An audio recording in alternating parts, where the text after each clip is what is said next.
मुस्तनसर साहब, ये इम्पोर्टेंट नहीं है कि ये हकीकत है या मन घड़त। मियाँ नवाज शरीफ एक नीम खानदा से आदमी है, कोई इतने पढ़े लिखे आदमी नहीं है वो। और एक बात और याद रखें, ज़िंदगी में सिर्फ फॉर्मल एजुकेशन BA MA कर लेना काफ़ी नहीं होता। ढेर लगा हुआ है इस मुल्क में ऐसे ऐसे अनपढ़ों का जिन्होंने कॉलेज से फारिग होने के बाद कभी किताब को सिवाय चेक बुक के किसी बुक को ज़िंदगी में हाथ नहीं लगाया होता। तो एक लतीफ़ा सुनने आप, लतीफ़ा नहीं, ये फैक्ट है। बेगम आबिदा हुसैन जो इनकी बहुत करीबी रही हैं, उनके जो शौहर हैं तो बहुत ही नफीस आदमी, बहुत ही अच्छे आदमी। तो ये पूरा ख़ानदान ही बहुत भले लोगों का है, बहुत अच्छे लोगों का।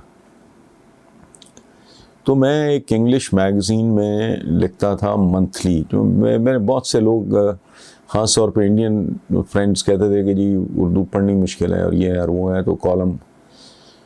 तो मैं चूँकि मुकम्मल तौर पे आउट ऑफ प्रैक्टिस था, तो मैंने कहा चलो मंथली मैगज़ीन के लिए मैं लिखना शुरू करता हूँ। तो मैंने 2-3 साल ग्लोबल एज एक इंग्लिश मैगज़ीन था, उसके लिए मैंने कॉलम लिखे। अच्छा, ये इसलिए आपको बता रहा हूँ कि असल वाक़या उसकी तरफ आ सकूँ। तो एक बार ग्लोबल एज में इनका बेगम आबिदा हुसैन, उनका एक इंटरव्यू था।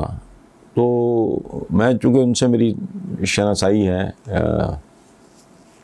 तो मैंने वो इंटरव्यू पढ़ा। तो उसमें एक वाक़या जो सुना, शर्म आती है, सुनाते हुए भी शर्म आती है कि ये जब फ़ारिग किए गए नवाज़ शरीफ साहब, मेरा ख्याल है सेकेंड टाइम या फर्स्ट टाइम, मुझे वो अच्छी तरह याद नहीं, तो बेगम आबिदा गई इजहार यकजहती के लिए, तो नवाज़ शरीफ से अफसोस करने, ताज़ियत ही कह लें, इक़्तिदार फौत हो गया, ताज़ियत कह लें। तो बेगम आबिदा हुसैन ख़ुद उस इंटरव्यू में कहती हैं कि मैंने बातों बातों में कहा, मैं क्या मियाँ साहब वो जो हुआ है वो तो अच्छा नहीं हुआ, लेकिन कुछ जो भी रामा औखियाँ सन, कुछ गल विच गमदा तौक भी सी, कुछ शहर दे लोग भी जालिम सन, कुछ मैनू मरन दा शौक भी सी। तो आप जानते हैं जो 3 बार वज़ीर आज़म रहा, वो तो शायद सेकंड टर्म थी, वो बंदा क्या कहता आगे से? वो कहता है बीबी एक तुसी लिखिया है, खुदा की पनाह, जहालत की इमामत। तो बेगम आबिदा कहती हैं कि नहीं जी, वो मियाँ साहब है, मैं नहीं, ये मुनीर नियाज़ी ने लिखिया है।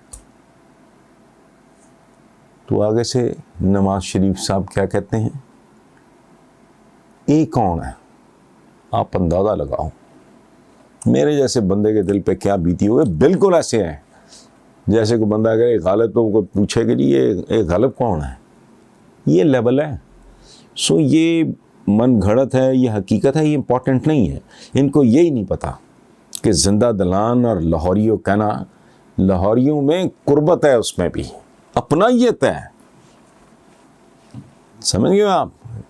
ये जिंदा दलान, ये 2, 4, 10, 20 लफ्ज़ आते हैं इन लोगों को। ये मोस्ट ऑफ आवर पॉलिटिशियंस, मैंने तो 1-2 बार लिखा भी है, पुरानी बात है कि भाई मैं ये 50 जुमले या 60 या 70 जुमले मैं लिख रहा हूँ। आहनी हाथ तो मैली आँख से नहीं देख सकते और फलाना हम लोगों के, यार क्या बकवास। ये महदूद से लफ्ज़ों के, इनको चलाकी, यारी, मक्कारी, धोखा, फरेब, जोड़ तोड़, हेरा फेरी, लूट मार, ये इनकी स्पेशलाइजेशन होती है, इसके अलावा नहीं। अच्छा, मैं अगर लाहौरियों को लाहौरियों नहीं कहना तो क्या कहना है भाई? जिंदा दलान कह लें आप, बाकी मुर्दा दलान है। हम भी लफ्ज़ों के इस्तेमाल में इसी तरह हैं। तो ये इसको इस तरह ना प्लीज़ सोचें कि ये जो मरियम ने कहा था ये वो ड्रामा था या ये वाकई हकीकत है। हकीकत भी हो सकती है, ड्रामा भी हो सकता है। मैसेज आया है जिंदा दलान कह के मेरे वो क्या बेड़ा गर्क कर दिया पूरे मुल्क का। तुम लोगों ने जिंदा दिलान है। क्या जिंदा दिलान है? ये कल परसों मैंने प्रोग्राम में लाहौर में, तो मुझे उन साहब ने बाकायदा लिखा था कि नाम मेरा ये है, लेकिन आप प्लीज़ मेरा नाम ना लें। उसने अपना इलाका भी लिखा। उसने कहा 3-3 हज़ार औरतों को देके ये जलसे पे लेके गए। उन साहब ने मना किया, मैंने नाम नहीं लिया, मैं अब भी नहीं ले रहा। ये कल या परसों जो मैंने रिकॉर्डिंग कराई उसमें था। क्यों? ये जानबूझ के अवामुन नास को 3-3 हज़ार रुपए का मुहताज रखते हैं ताकि ज़रूरतमंदों के आगे हड्डियाँ, बोटियाँ, छिछड़े, सूखी रोटियाँ डालें और उनकी सो कॉल्ड वफादारी या उनका वोट या जो कुछ भी है, ये नॉनसेंस, सारा प्रोसेस ही नॉनसेंस है, वो ख़रीद सकें। सो ये नहीं है कि ये ड्रामा भी हो सकता है, हकीकत भी हो सकती है। वो जितनी अकल है, जितने को साहब पढ़े लिखे हैं, मतलब बराक ओबामा के तो डूब मरना चाहिए वैसे ही। मुझे आज तक वो मंजर नहीं भूलता। मुझे लगा है मैं बराह रास्त मेरी बेइज्जती हो रही है। बराक ओबामा के सामने बैठे हो तुम, पर्चियाँ पकड़ी हुई हैं तीनों की तरह। बाकी देखो तो फिरौन हो, बात कर रहे हो इस्टेब्लिशमेंट, बात कर रहे हो अपनी फ़ौज के बारे में, फ़ौज के उहदेदारान की। हम फ़ौज के बारे में नहीं, हम अफराद के बारे में। अफराद ही होते हैं। कायद आज़म मोहम्मद अली जिन्ना एक फ़र्द थे बस, बाकी कुछ नहीं। वो एक फ़र्द मैटर करता है। कायनात की आखिरी हकीकत, हुजूर एक इंडिविजुअल थे। ये और तुम भी तो 1-2 लोग ही थे जो पूरा मुल्क लूट खाए, मतलब इसलिए बहरहाल थैंक यू वेरी मच। लेकिन ये इस चक्कर में ना पड़े। जिंदा दलान कह लें आप, लाहौरिये कह लें आप, तो कमाल है। Lahore as a history. मलका नूरजहाँ, ये मलका तरन्नुम नूरजहाँ नहीं, बदकिस्मती ये था है कि आज कहना पड़ता है कि ओ भाई, मैं मलका तरन्नुम नूरजहाँ की बात नहीं कर रहा। शहनशाह हिंद नूरुद्दीन जहांगीर, उसकी अहलिया मलका हिंदुस्तान नूरजहाँ, उसने लिखा था कि भाई लाहौर तो अपनी ज़िंदगी के एवज़ भी सस्ता है। वो इतना इश्क करती थी इस शहर से, तो इस शहर को शहर के हवाले से पहचाना जाना हुई है। अभी उनको इज्जत से बुलाओ, टोटल अप्रोच ही जहलों वाली है। सजावल ख़ान इस्लामाबाद से, वो कहते हैं कि आपने भी खबर पड़ी होगी कि इमरान हुकूमत ने न सिर्फ बैनुल अक़वामी मालियाती इदारों की कर्ज़ की पेशकश ठुकरा के मज़ीद कर्ज़ लेने से इनकार कर दिया, बल्कि हुकूमत पाकिस्तान चंद रोज़ बाद सऊदी अरेबिया को भी $1.5 अरब रकम वापस करने वाली है। क्या हम हालात में बेहतरी की उम्मीद रखें? देखें सजावल ख़ान साहब, पहली बात तो ये है कि ये ख़बर मेरी भी नज़र से गुज़री, लेकिन एक बात मैं आपको बताऊं, मैं इस शोबे से वाबस्ता हूँ फॉर द लास्ट 40+ ईयर्स। तो छपा हुआ हर लफ्ज़ जो है अनफॉर्चुनेटली वो रिलायबल नहीं होता।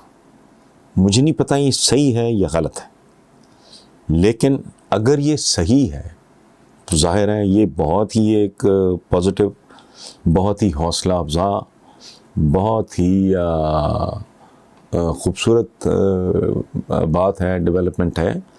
और मैं अगर कुछ देर से, मैं पिछले तकरीबन 1 साल से मैं ये कह रहा हूँ कि इंडिकेटर्स, ये अलग बात है कि आम आदमी को, मासूम आदमी को, गरीब आदमी को, अनपढ़ आदमी को इंडिकेटर्स वगैरह नहीं, उसने तो अपना चूल्हा देखना है और उसके ऊपर धरी हुई हंडिया देखनी है। उसने देखना है बच्चे पढ़ा पा रहा है नहीं कर रहा, किराया मकान का है नहीं है। लेकिन बहरहाल एक बात मैं आपको बताता हूँ, मैं कोई कमिट नहीं करना चाह रहा कोई बात, कि अगर इमरान हुकूमत को वक्त पूरा मिला और फिर भी अगर वाज़े तब्दीली नज़र ना आई, तो फिर अल्लाह की पनाह, फिर समझ लें कि ये किसी के भी बस की बात नहीं, सीधी सी बात है।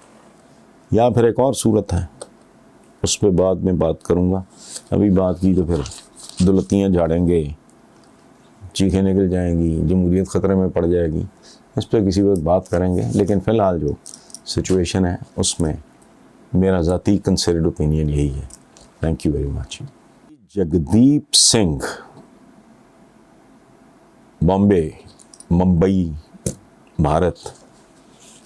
तो पहली तो बात ये है कि मैं जगदीप का शुक्रिया अदा करना चाह रहा हूँ। उन्होंने मुझे हसन निसार अंकल लिखा है। थैंक यू वेरी मच, बहुत मेहरबानी आपकी। वो लिखते हैं कि मैं आपको अमूमी तौर पे इंसानियत, इंसान साजी वगैरह की बातें करता देखता हूँ तो दिल बहुत खुश होता है। हालांकि मेरा ताल्लुक भारत से है, मगर आपकी बातें दिल को लगती हैं और इसलिए आपका हर प्रोग्राम शौक़ से देता हूँ। काश आपके हुक्मरान और फैसला साज भी आप जैसे लोगों की बातों पे गौर करें। जगदीप साहब, मैं बग़ैर किसी तफसील में पहली बात मैं आपको बताऊँ, मेरी रूह, मैं ईस्ट पंजाब मैंने बहुत थॉरली देखा है। मैंने दिल्ली से लेके आगरा, वो क्या कहते हैं, फतेहपुर सीकरी वगैरह, ये मैंने रास्ते में जो बड़ा एक मुक़द्दस मुकाम है हमारी हिंदू बरादरी का, वो मथुरा में, वहाँ भी मैंने हाज़िरी दी। तो लेकिन मैं आपको बताऊं कि हिंदुस्तान का कौन सा शहर है जो मैंने देखा भी नहीं और वहाँ मेरी रूह नहीं भटकती। ये सच्ची बात बता रहा हूँ आपको। बॉम्बे मेरे दिल में लिखा है, मेरे दिल में बसता है, क्योंकि हमारे पुरखों की बहुत सारी, उनके आगे दोस्तों की तब तो इस तरह की नफ़रतें थी नहीं, तो उनकी यादें, कोई भिंडी बाज़ार का मैं कभी सोचता हूँ, कभी जुहू का सोचता हूँ, कभी तो देवलाली का कभी सोचता हूँ। तो मैं, ज़ाहिर है मुझे एक अजीब तरह का कर्ब, एक अजीब तरह का दुख महसूस होता है। तो और मैं एक बात आपको बताऊँ, आप एक काम करें जगदीप साहब, वो ये कि आप भले हिंदू हों हजरात या जगदीप साहब वो अपना सिख कम्युनिटी के लोग हों जो यहाँ यात्रा के सिलसिले में आते हैं, उनसे कभी पूछें तो सही। ऐसे 10-20 लोग, 30 लोग, उनसे जनरली स्पेसिफिक होने की ज़रूरत नहीं है, बातों बातों में ज़रा उनको करे दें कि जब वो पाकिस्तान आते हैं तो पाकिस्तानी उनसे कितनी मोहब्बत करते हैं, कितनी इज्जत करते हैं, बेशुमार। मैंने कई बार पढ़ा है दुकानदार ने पैसे लेने से इनकार कर दिया, ठीक। और ये नहीं कि हमारे साथ कमी होती। मैं जब ईस्ट पंजाब गया था तो मेरा अपना तजर्बा रुला देने वाला था, इतनी लोगों ने मोहब्बत की। और अब भी हिंदुस्तान से बेशुमार दोस्त, भाई, व्यूअर्स, क्योंकि मैं अक्सर ये जिक्र करता हूँ कि मेरे बुज़ुर्गों ने 3 शहरों से माइग्रेट किया था, जालंधर, अमृतसर, लुधियाना। तो वो इन तीनों शहरों की तो मट्टी मेरे फार्म हाउस पे मिक्स करके मैंने लगाई हुई है। तो एक बात। दूसरी बात ये है कि प्लीज़ इसको सियासी अंदाज में ना देखें, सिर्फ इस पे गौर कर लें कि इमरान खान के इनिशिएटिव का क्या आलम था और आपकी लीडरशिप, ताली दोनों हाथों से बजती है। तो अल्लाह करे इस खित्ते का, मुकद्दर तो नहीं है कि यहाँ के बच्चे स्कूलों से महरूम रहें, यहाँ लोग 2 वक्त की रोटी के लिए तरसते रहें। ये डेफिनेटली इस खित्ते का मुकद्दर नहीं है। और इसके अलावा मैं क्या कहूँ कि हमारे यहाँ बहुत ज़्यादा पॉजिटिव सूरत हाल है, सोच में और अमलन। मैंने आपको कहा ना कि आप कोई 10, 15, 20 बंदे, वो हिंदूज़ हों, सिख्स हों, उनसे आप पूछ के देखें कि अच्छा पाकिस्तान गए हो तो यार क्या तजर्बा था, वो जो आपको बताएंगे वही सच है। और जब आप ये एक्सरसाइज कर लो तो एक दफ़ा फिर मुझसे रब्ता करके आप मुझे बताना, फिर आगे बात करेंगे। आखिरी आज के सेशन का आखिरी सवाल है, नजमुल हसन है न्यूयॉर्क अमेरिका से। वो कहते हैं कि आपको मैदान सहाबत में अरसा बीत गया, आपने हर तरह के हुक्मरानों के दौर देखे, इनमें से सबसे बेहतर किसको पाया? ये बड़ी कॉम्प्लिकेटेड सी बात है। इस पे तो एक लंबा चौड़ा बेसिकली लेक्चर भाषण बनता है, लेकिन वो उसका मगर मैं बुनियादी तौर पे आपको बताता हूँ कि जहाँ तक जमहूरी शख्सियात का ताल्लुक़ है तो वो सिर्फ़ एक बाबाए कौम कायद आज़म मोहम्मद अली जिन्ना, ख़त्म। उसके बाद बाकी दो डिक्टेटर्स,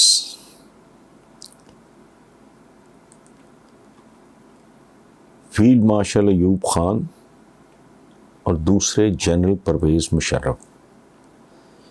हमारा ये बहुत बड़ा अलमिया है, बहुत बड़ी ट्रेजेडी है कि जो हमारे नाम नहाद डेमोक्रेट्स होते हैं, जमहूरिये, उनको इक़्तिदार के बाद डिक्टेटर बनने का जुनून हो जाता है। दूसरा अलमिया ये है कि जो डिक्टेटर्स होते हैं उनको डेमोक्रेसी के दौरे पड़ने लगते हैं, उनको फिर बैलेट बॉक्स और वोट और जमहूरियत और ये नॉनसेंस। मुझे एक बात बताएं, पूरे आलम इस्लाम में मुझे बताएं ज़रा, कहीं प्रैक्टिस हो रही है? एक मिसरा है अल्लामा इकबाल का, ख़ास है तरकीब में कौम रसूल हाशमी। ये हमारा काम नहीं है। ये आलम इस्लाम कितने मुल्क हैं बताएं ज़रा, जेन्युइन डेमोक्रेसी कहाँ है? जेन्युइन डेमोक्रेसी होगा तो बिल्कुल ही हमें कस्बे जितना मुल्क होगा कोई, बाकी किधर है? और मैं देखें, मैं अब इतनी देर हो गई मुझे ये बात इसका मातम करते हुए कि हमें कम से कम 15 साल अनइंटरप्टेड एक रोड मैप की ज़रूरत है। ठीक है, जिसमें जमहूरियत जैसी, नाम नेहाद जमहूरियत की बात कर रहा हूँ, ये नाम नेहाद जमहूरियत जैसी किसी लानत का साया भी ना पड़े। फॉर 15 years प्राइमरी एजुकेशन से लेके पॉपुलेशन मैनेजमेंट तक जो विलन आए, किसी भी आड़ में आए, किसी भी चीज़ का नाम लेके आए, उसका ऐसा हशर करना चाहिए। उसकी वजह है ये एक ख़ास तरह के दुश्मन हैं जो दोस्तों के रूप में इस मुल्क का लंगर बने हुए हैं। लंगर समझते हैं? तो लंगर डाला जाता है तो जहाज़ फिर हिल नहीं सकता, वहीं खड़ा खड़ा सड़ जाएगा। ये लंगर है, एक ख़ास तरह की सोच, एक ख़ास तरह की जहनीत, भले जमहूरियत हो या कतन नहीं है तो बता दें मुझे कहीं। और बाकी इन दो के एतबार आपके सामने है, मैं जमहूरियत और ठेकेदार तो हूँ नहीं, ये फैशनेबल लोगों का काम है। वो हमारे यहाँ भी है कि इधर अपनी वो चिट्टी सी में और बाऊ टाइप बड़े वो जमहूरियत के मामे मुँह में बनते हैं। तुम्हें जमहूरियत का मतलब ही नहीं पता। जमहूरियत लफ्ज़ है जमहूर से निकला, जमहूर कहते हैं आवाम को, तो उसी का बेड़ा गर्क करके रख लिया तुमने। बूथे उठा के फिर कहते हो जी फौज। फौज तुम जैसे चोरों डकैतों को, तुम जैसे ठगों को वो जितना टॉलरेट कर लेते हैं, खुदा की कसम इट्स नॉट बिलीवेबल। ये जितने वारदाती हैं ना, जमहूरी वारदाती है, इनमें से कोई जुनेजो साहब आए, कोई मिराज खालिद साहब आए बतौर केयर टेकर, ये वो सारा इन शुरफा को छोड़ दें। बाकी क्या है ये? इन वारदातियों का, इन डकैतों का, इन चोरों का, इन मुल्क दुश्मनों की कुछ तफसील का पता होता है उन लोगों को, बहुत बर्दाश्त करते हैं। लेकिन जब पानी सर से ऊपर निकल जाता है ना, फिर वो रिएक्ट करते हैं। ये बात करते तुम किसी काबिल होते, वो खचो तुम किसी काबिल होती, ये नौबत कभी ना आती। हाँ जी, क्या ज़रूरत है? फौज का मतलब जो फौज की जो एलीट होती है, उसकी ताकत, उसकी इज्जत, उसका एहतराम, वो तो वैसे ही वो इंजॉय करो। उन्होंने आगे क्या खच्चों के साथ उन्होंने सर पैर मारना होता है? नहीं, आप इनकॉम्पिटेंट, बददियानत, चोर, चकार। अभी रिसेंटली मैंने आयाज़ अमीर साहब का कॉलम पढ़ रही, वो पता नहीं कौन सी स्टेट थी, कालरा, ये वो, अपने मरहूम वालिद उस वक्त जिंदा थे, उनके नाम पे 99 ईयर्स लीज थे। किसी एक ख़ानदान है, तितर बितर हो गया, आगा पीछा कोई नहीं, उनकी अरबों रुपए की प्रॉपर्टी वो लीज पे ले ली, वो इमरान खान ने वापस कराई। कि चोर चकार लोग हैं, और ये वो हैं जो रंगे हाथों भी पकड़े जाए ना, रंगे हाथों मुकर जाते हैं। इसका एक लतीफ़ा सा है, लेकिन वो इस काबिल नहीं कि मैं उसे सुना सकूं। ये वो गंदी क्लास है। तो पाकिस्तान के मसाइल का हल डेमोक्रेसी तो है ही नहीं, मेरे तो ईमान का हिस्सा है। 73 साल गंवा लिए डेमोक्रेसी में, बंद करो ये ढोंग। For good 15-20 years literacy rate तुम्हारा एक ख़ास लेवल पे चला जाए, और लिटरेसी भी बांगों नहीं, बांगियों वाली नहीं, क्वालिटी एजुकेशन 15-20 साल में एक नई नस्ल तैयार हो जाए पूरी। उसके बाद इक्तिसादी तौर पे वो इतने कंफर्टेबल हों।